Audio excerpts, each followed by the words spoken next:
Welcome back. It's time for another Trinity video. We're getting you ready to meditate with us on Wednesday night. So tonight we're going to be working with the energy of allowing. Allowing for me is an energy that is summed up pretty much by the whole martial art of Tai Chi. That's their thing, is yielding instead of opposing. So we're going to take an exercise that I learned in a Tai Chi class, and we're going to work with it tonight to give you the feeling of allowing. I'm going to mask up and get my training partner out here. Come on out. Now, some of you may have seen a Tai Chi class before, and they invariably do this thing that's called push hands, where you kind of push the other person's energy, and they, instead of getting caught and moving backwards, they kind of move your force to the side and then revolve it back on you. And then you revolve it back on them. And the object, of course, is to stay loose. If at any point I tighten up and I try and push this, it just gives Claire something to push against, and she can throw me off. So I'm trying to yield with the energy instead of oppose it.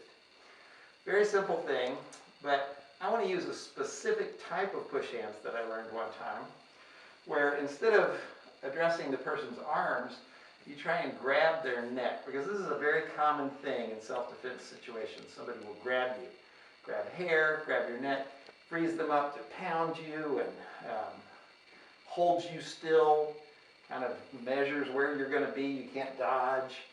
So there's, of course, a Tai Chi exercise for that. So somebody grabs your neck. Instead of fighting it, resisting, she's just going to go with it. When I pull this way, she's going to go and circle. She's going to push my hand out of the way. And now I'm going to circle, making sure that I bend at the hip crease instead of just trying to duck my head and whirl my shoulders around. I want to get a good hip crease bend so that I'm keeping my spine as straight as possible. Around, push me out of the way, and around. I push her out of the way, and around. Push, and around. And eventually you're going to realize that if this person is allowed to drop their elbow, they can kind of anchor it there, and it becomes really hard to move because they're breaking your structure.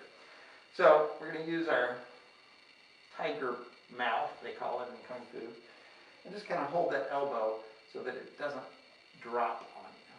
So I do this, and she holds that other hand and then grabs. So I'm going to hold the elbow and go around and push it out of the way. Hold the elbow, push it out of the way. Hold the elbow, push that arm out of the way. Push, push, push. Thank you, Claire. So, it's a simple exercise. It does require a partner, and you're saying, but Russell, in the moment when I need to feel allowing, I may not have a partner there. That's fine. Do it a couple of times with the partner just to get that sensation of how you move with the energy instead of opposing it. And then when you really need it, you can just do this.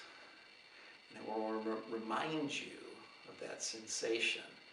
Never oppose the energy, just move with it. Pretty soon, you'll feel that in any situation, you can allow whatever problem is there to be there. Instead of going, what do I do about the problem? How do I fight it? You say, how can I move with this so that it becomes an advantage for me? And that's the secret of allowing. You can sum it up with this gesture and just feel that energy whenever you need it, right before a meeting, right before you have to deal with somebody you know is going to be unpleasant. You just stop and you do this for a few minutes.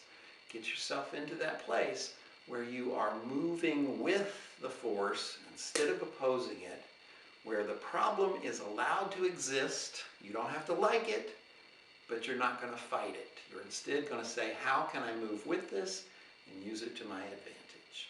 That's the secret of allowing. If you think this stuff is cool, you should stay tuned for more Trinity.